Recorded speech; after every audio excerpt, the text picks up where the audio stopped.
Our house was built in 1860 for Martin Sweet and his wife, Desdemona Sweet. They came to Grand Rapids in 1846 looking for the land of opportunity. Martin Sweet was a very unusual, unique man. He became an entrepreneur, very active in business in Grand Rapids. Then in 1860, the Republican Party wanted to have a Republican mayor in Grand Rapids. Martin Sweet was a very prominent, well-respected man. And in 1860, he was elected the first Republican mayor in Grand Rapids, and he wanted to have a very fine house then. Fulton Street was the elite street. Prominent businessmen lived up and down the street. This lot and the lot behind us were vacant, and he bought the lot from Martin Ryerson. And the house was built in 1862 and 1863 by Reuben Wheeler. It's Italian design with a long windows with a decorated cornices on the top. The Women's City Club bought the house and added the east and the west wings, but the original house is a square house that you see here in the front. The wrought iron fence was around the house at that time. The sidewalk was a plain sidewalk, and there were trees in front lining the street, as well as in the lot adjacent down to the Pike House next door. Martin Sweet died in this house on his 86th birthday. His wife lived here until 1914, and then the house was purchased by Malik Music Conservatory. It became a house of music until 1920. The house then became a boarding house until 1927 when the Women's City Club purchased the building, and it became their clubhouse until April of 2018. It's a beautiful home. I love it because of its history and what Martin Sweet did for the city of Grand Rapids. And it's full of antiques, so many stories about the treasures in the house, and it's a comfortable place to come to and enjoy yourself. This is Desdemona's dining room, named for the first lady of our house, Desdemona Higgins Sweet. This room is not original to the house. It was added on when the Women's City Club bought the home in 1927. We're very, very proud of this room. It holds about 100 people, a wonderful place to dine, very special ambiance, and just lovely meals are served here. Certainly the focal point of this room is the wall covering. It's a beautiful Chinese print. When the Women's City Club bought the house, they wanted to have a very special wall covering for this room. It's a block print designed in 1860 by the French artist Jean Joubert. When the war came in France and Joubert was worried that his blocks would be destroyed, he buried them, and the blocks were not found until Paris was being reconstructed after the First World War. The blocks were put back into print, and this paper was printed, and it was sent over to Chicago the day before our women went shopping for paper. It fits perfectly in this room. It's a day in the life of a Chinese village. If you follow it along, you can see all the activities in the village. You'll see the children and the men doing business and the women, and just a lovely, lovely piece. We call this room the drawing room, but the Sweets called it their best room, and it truly is a magnificent room with the high ceilings, the gorgeous woodwork, the lovely bay window. We do know that the Sweets had wooden shutters on the windows. They were closed every afternoon to preserve the carpeting and the furnishings. Certainly a focal part of the room is the fireplace and the mantle. When the Women's City Club bought the house in 1926, the mantle was a dingy golden oak color. One of the members remembered a house in Grand Haven that had a beautiful fireplace, and the house was being razed. And so she went over there to talk to the owner. When she got there, she found that the fireplace had already been removed, so they installed it in 1927. It's Italian made. It goes back before 1860, so a lot of history there. Also, we are very proud to have 4 Matthias Alton paintings. 3 of them are in this room. Matthias Alton loved the house, and he very, very much wanted the City Club to have his paintings. We also have a nice painting by Henry Biva, a French artist, and next to that is the bronze clock with a cavalier, which is a very important part of our house because that was purchased by Mr. and Mrs. Sweet in 18 1960 as a wedding anniversary gift for some friends of theirs, and when that couple died, their daughter gave this back to us, so we do have something in the house that goes back to the Sweets. We use our drawing room for small parties, for receptions, for showers, for small business meetings. It's a wonderful place to gather before you dine here, and we enjoy this room very much. This is the front hall of the Sweet House. It is exactly as it would have been when the Sweets lived here. We do know, however, that the staircase had red carpeting and the floor was wooden. We recently had this giving tree designed to show our thanks and appreciation to the members who help us preserve and maintain our house. And we also over here have a lovely sketch of the early house done by Nancy Claus, a Grand Rapids Junior College art teacher. I especially want to point out the beautiful gypsum medallion on the ceiling. We have 4 of them in the house. They're made from Grand Rapids gypsum. Grand Rapids was known for its gypsum throughout the 1800s, and we're very proud to have 4 of these. They have been in the house for over 150 years and are still in perfect condition.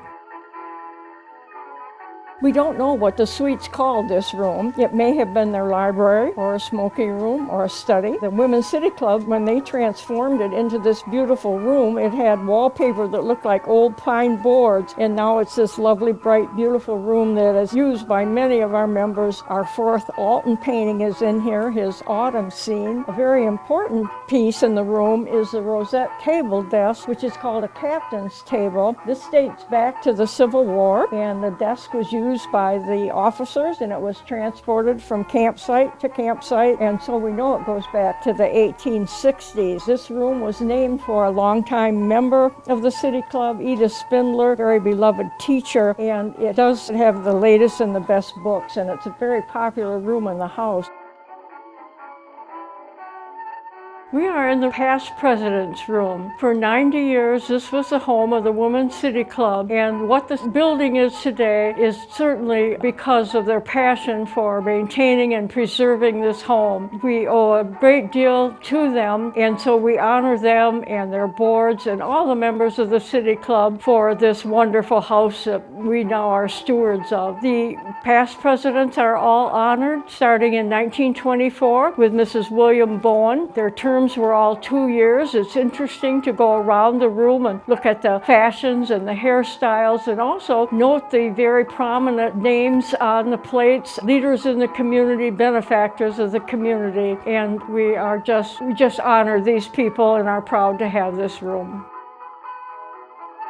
This room we call our print room, because 6 beautiful French silk prints were given to us. They are steel engraved, made from wood blocks, and the series is called French View. We're so very proud and eager to share the story of Martin Sweet and his legacy in Grand Rapids, and we highlight one part of his life in this room, his ownership and his building of the Sweets Hotel, and we have this lovely picture of the hotel. In 1868, the City Fathers wanted to have a very fine hotel, and Mr. Sweet was the only man in Grand Rapids that had the money to build a hotel, and he built this 4.5-story hotel around his bank building, which was on the corner of Monroe and Pearl Street. It was called the Sweets Hotel until the end of the century when the Pantlin family purchased it, and then in the mid-1970s it became the Amway Grand Hotel. The fireplace is original to the house. I've never seen it used, but we do know that it was original to the house. Our members gather here before events. This room is a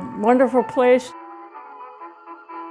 We are in the hallway in the upper level to enjoy this beautiful Belter furniture. John Belter was from Germany. He came to the United States, lived in New York, set up his furniture business. He had a system to produce just beautiful wood. He used 1/4-inch panels of cherry wood, soaked them in water until they were like fabric. He then layered them at right angles, glued them together with violin glue, and came up with this beautiful wood. He then molded the pieces and worked with them by hand to have these pieces that are just beautiful with fruit and floral woodworking on the top. The pieces are limited. There aren't a lot. They were very expensive. Abraham Lincoln had one, which is now at Greenfield Village. There's a Belter piece in the Smithsonian Institute, and we certainly were very, very fortunate to have a member offer these 4 pieces. They really are invaluable.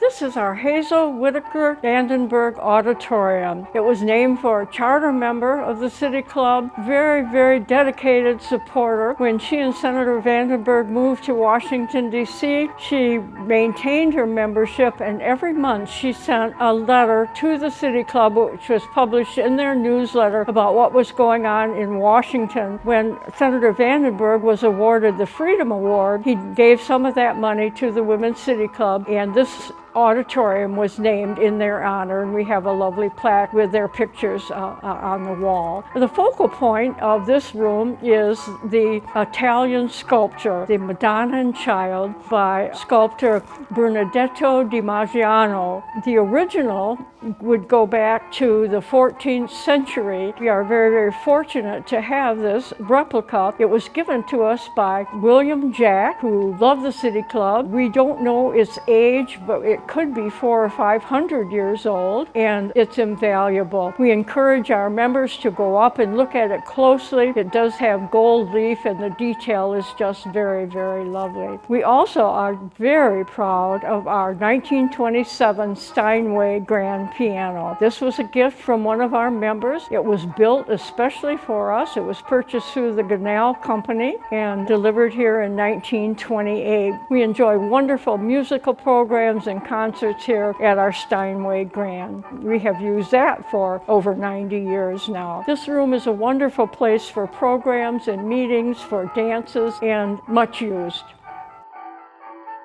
This is the Victorian room, and how pleased we are to have Desdemona's pure glass mirror in this room. When she and Martin lived in the house, it was downstairs by the entryway so that she could check herself out before she left the house and process down the steps. It's an 8-foot mirror on a small marble table. We know that it goes back to 1860. It could be even older than that. We just treasure this piece and are proud to have a piece that belonged to Desdemona's suite. This was called the Wedgwood Room. As the women were remodeling and adding the additions to the house, one of the members wanted very much for the club to have a fine set of china, and she gave the club a 40-piece place setting of Wedgwood china. The room then was designed around the china, and the wall covering is very, very special. It is a replica of the wall covering in the Governor's Palace in Williamsburg, Virginia. So the pattern goes back to the 1770s, and it has been here in this room since 1928. So it's a 90-year-old lovely wall covering. Certainly the focal point of this room is a wonderful, beautiful mahogany table. It's 13.5 feet long. It was given to us by Mr. and Mrs. Samuel Lemon when they were moving into a smaller home. They were very prominent business people and very active politically. Whenever a national politician came to Grand Rapids, they would invite him to their home for dinner. And I'm very proud to say that 4 presidents have eaten from this table. Presidents Taft, McKinley, and Theodore Roosevelt, and then later on Jerry Ford. It's a wonderful place for a formal dining or for a small board meeting.